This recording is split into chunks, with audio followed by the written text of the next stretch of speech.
Hey guys, welcome back to a new video. I'm Stephanie West. I'm a licensed counselor here in the state of Michigan, and I am owner and operator of In Progress Counseling.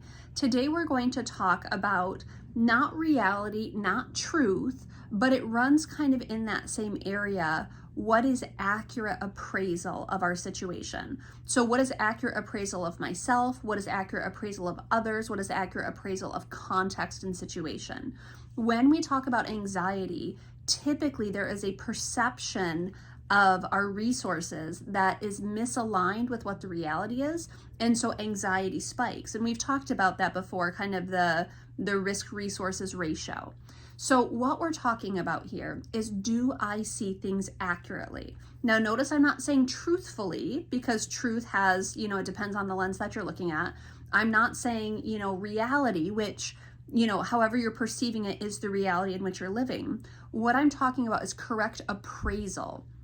What I see in front of me, do I accurately see how resourced or under-resourced I am in this situation? And what do I do with that knowledge? Because what I do with that knowledge is going to either prompt me towards anxiety or prompt me towards my okayness with my perception of resources.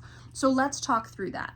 An accurate appraisal would look like me knowing my own limits. So for example, if there is, I'm driving out of here tonight and there's a car blocking my way, accurate appraisal of the situation isn't like, I have to stay here all night. I can't move.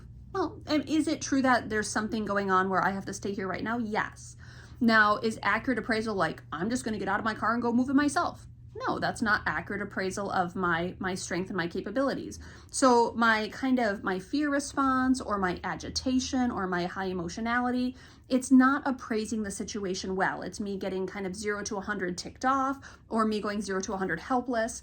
Accurate appraisal is like, beans, I'm not going to be moving for a minute here. Now, what are my choices? I could look around. I could see if there are other people around. I could say, hey, sir, ma'am, is this your car? Do you know whose it is? So I can do a little bit of investigative work.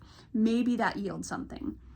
And the next thing I can do is I can call either a tow truck service, or I can call building maintenance, or I can call non-emergency 911. So it wouldn't be 911. Whatever the non-emergency response number is, I could call them and say, hey, what do I do in this situation? If I'm sitting in my car, I'm gridlocked by another car, it's getting darker, I'm feeling hungry, I'm feeling agitated, I'm feeling helpless, my emotional register is just amping up, and it's just not accurately taking inventory of what's available to me. Now, there's something else I could do. I could call my, one of my siblings and say, hey, I'm kind of entrapped here. Could you come pick me up, drop me off at home? I know it's inconvenient. I'll give you some gas money. That's another perception of resources that I have. So it's not 0 to 100 getting angry and, going gangbusters. It's not 0 to 100 being helpless. It's saying, Steph, when you face the reality of this situation, what is true is right now you can't back out of the parking spot. What do you want to do with that understanding? What are your capabilities? What are your limitations? What's available to you? When we slow ourselves down enough to take accurate appraisal of a situation, that's where healthy decision making can stem forth from. But we have to typically slow down enough, kind of let the agitation ride out, let the fear ride out, let the impulsivity ride out, let the helplessness ride out, and train ourselves to say what's true about this situation. Get a little curious, get a little creative, slow things down enough to, again, inventory, what are my choices? Guys, that's such a launching point for healthy decision making. What are my choices? If I constrict and there aren't solutions, or I constrict and there's only one solution, I'm going to feel really pigeonholed into a certain outcome.